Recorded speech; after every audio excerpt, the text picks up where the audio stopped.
jive along to that.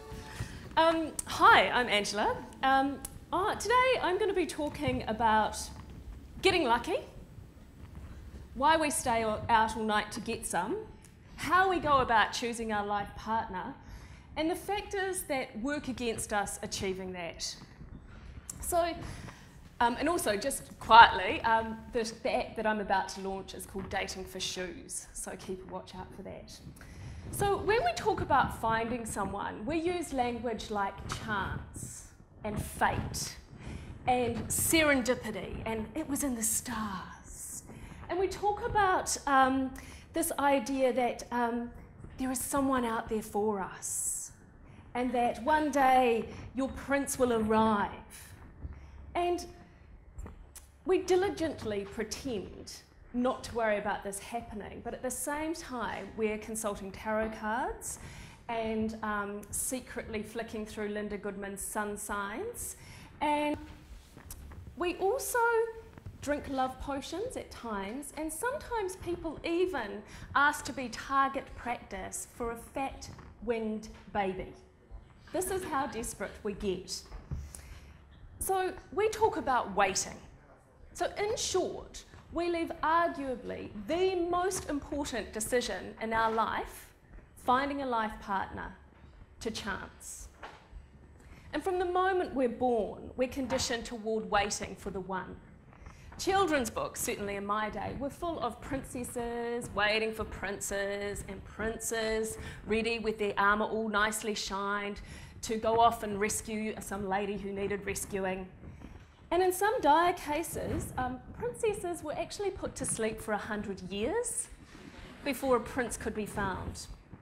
And to be unloved in these narratives was a fate that saw people banished out into the wilderness with only animals for friends.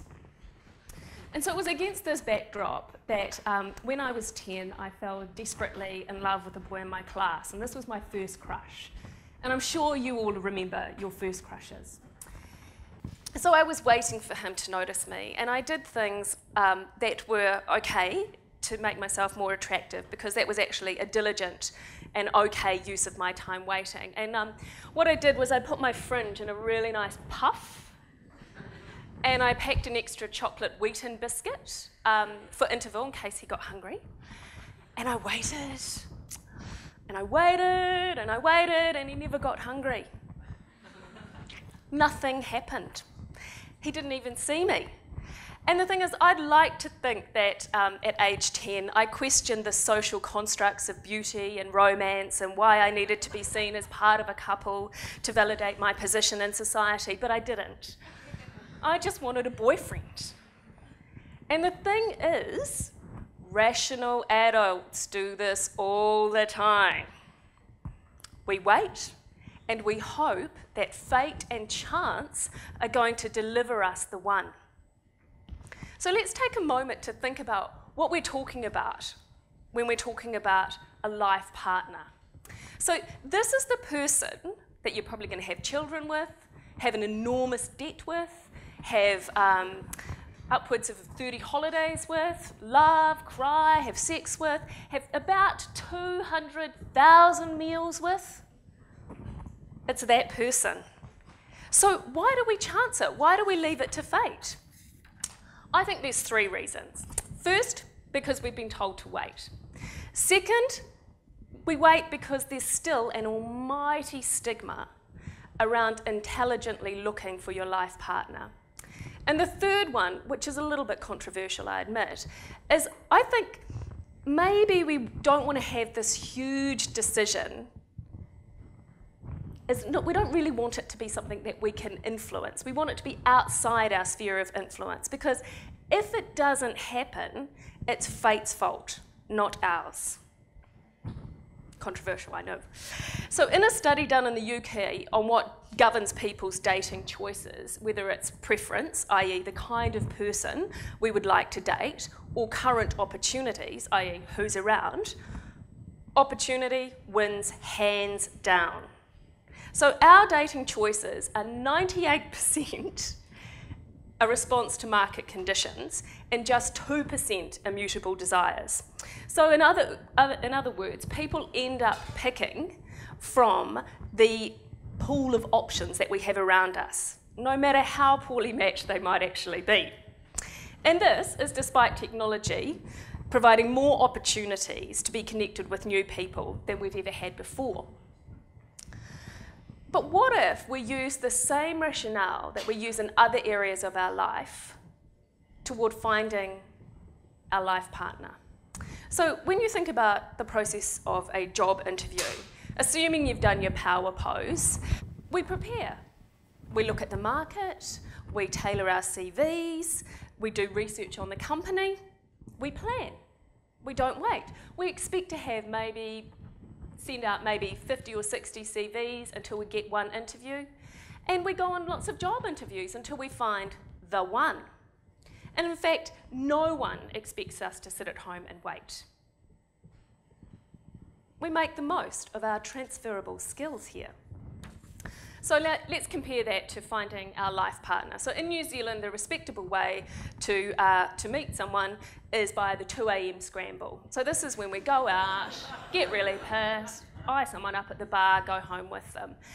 And then we bump into them randomly, or sometimes we're introduced via our very small group of friends. So that's how we meet people in New Zealand. And all this random hooking up and waiting instead of dating increases the likelihood of us making some pretty poor choices. Because instead of saying, whatever you do, do not marry the wrong person, our society says, don't wait until you're too old to marry. So on one hand, we're told to wait, and then on the other hand, we're told to hurry up, which makes it very confusing. Which I have found when I ran the Man Bank was when people do actually find someone that they're vaguely attracted to, often reason and logic and rational thought disappear, and they end up being consumed by this motivating force that doesn't take into account the reality of what a life partnership is. They're driven by, I call it, the chemical comedy, to go, hey ho, let's do this thing, yeah. And I came across sort of 6 main motivations when I was running the dating agency. And these are the things that worked against people making good decisions about love and suitability. So the first one was biology. Biological clocks tick very, very, very loudly. So we all know that women, we've got to wear 40, 45 tops to have children if we want to have children. And this fact alone creates a kind of thing in normally quite sane women. They go a bit mental. And it doesn't help that our evolutionary biology is vastly different now from how we actually live our lives now. Number 2, so assuming a biological imperative is not your main force, next in line is fear. Fear of being alone. Because the sad fact is our society pities a 35-year-old who's single and applauds a 35-year-old who's got 2 children, even if they're in an unhappy marriage. And I would just like to say, spinster. Is there a more awful word? I think not. The third motivating factor is around romance. So these people are really motivated by the idea that this is my princess or prince. And they don't listen to any of the warning bells going off in their head about suitability. They will forgive all bad behaviour because finally they are about to be validated through love. Love, I would suggest, is actually not enough to maintain a life partnership. Get onto that later. Number 4, peer pressure. Now I know this is very third form, but it does exist. So, for example, your friends think he's great, and he is great, and you know that he's great, but he may be not great for you. And also, likewise, your friends go, wrong, and the thing is, actually, you know he's just perfect for you, but because of all these pressures, you end up breaking up with them because you can't cope with this peer pressure. The fifth one is one that we saw a lot, and this is the checklist. So we say, you know, what kind of people are you interested in going on dates with? And out comes a ginormous checklist. It's like, must have own home, must have own hair, things like, is good in bed but not too good to have slept with lots of people. Like these crazy, crazy checklists, which of course, negates half the pool of people that you could be actually dating. And the last one is about people who were in love with the concept of being in love. So we would organise dates for people who apparently checked all the checklists, did all these other things, and they would meet them, but they'd be so in love with the concept of being in love. So even though these people possibly were not exactly the right people, it didn't matter. I'm in love, which was kind of interesting. So in his Ars Amatoria, which is essentially a 2,000-year-old dating guide, Ovid advises people that he or she is not going to be wafting down from heaven on the wings of the wind. You must use your own eyes to discover the man or woman that suits you. So the obvious conclusion I think that we can draw here is that everyone looking for a life partner should be doing a heap of online dating, speed dating, and using other dating apps to broaden their candidate pool in an intelligent way. We've got to fish from a bigger pond, people. I'd like to give an example. So recently, recently a friend of mine made the decision that, yeah, she did want to find a life partner. And the 2 a.m. scramble hadn't worked for her. And again, using Ovid's advice, ringing true in her ears, bringing love and wine together is adding fuel to the fire. If you really want to know what he or she is like, look at her by daylight and when you are sober. Don't say you haven't been warned.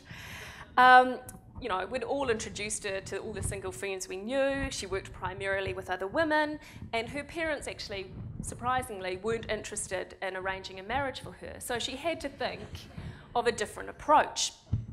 This friend of mine loves spreadsheets. She takes a strategic approach to her housework, and I'm not joking. So it didn't actually surprise me that she would take a similar approach to dating. So what did she do? She took a month off work to go dating. That's right. She joined online dating sites. She let her friends know that she was undertaking this task, and if we did come across any single men, could we please send them her way? And while others might find this approach a little too rational and a bit desperate, I actually gave her a double high five, and I said, yeah, dating, not waiting. And over the course of the month, she met lots of people. She went on lots of dates. She met men who were interesting and not so interesting, hot, not so hot. But she also discovered an awful lot about herself and the kind of life partner she actually really wanted and needed. At one point, she expressed concern to me that how other people might view her, like was she being a bit of a slag going on so many dates? But actually, one of her dates actually said to her, you don't go to the supermarket when you're hungry. I smiled very hard when I heard this. It's about dating, not waiting. And it's about practice and being open and confident and not going out into the dating pool when you're starving. Has she found love? Maybe, it's early days, but she's significantly better off than she was a month ago. Because choosing a life partner is deeply personal. It's complicated, it's vaguely embarrassing, it's surprising, and it's different for everyone. And strategy, admittedly, will only get you so far. But fortune and Venus favour the brave. Yes, you're going to need a thick skin, because at times it will be humiliating. And there will be days when you do just want to hide in your room and cry into your pillow and think, why am I doing this? This is mental. But I would just say, don't do it alone. Tell your friends and make sure you have your support group. And then date well and date often. Because a strategic approach and courage, dear dater, is what you need to get lucky. Thank you.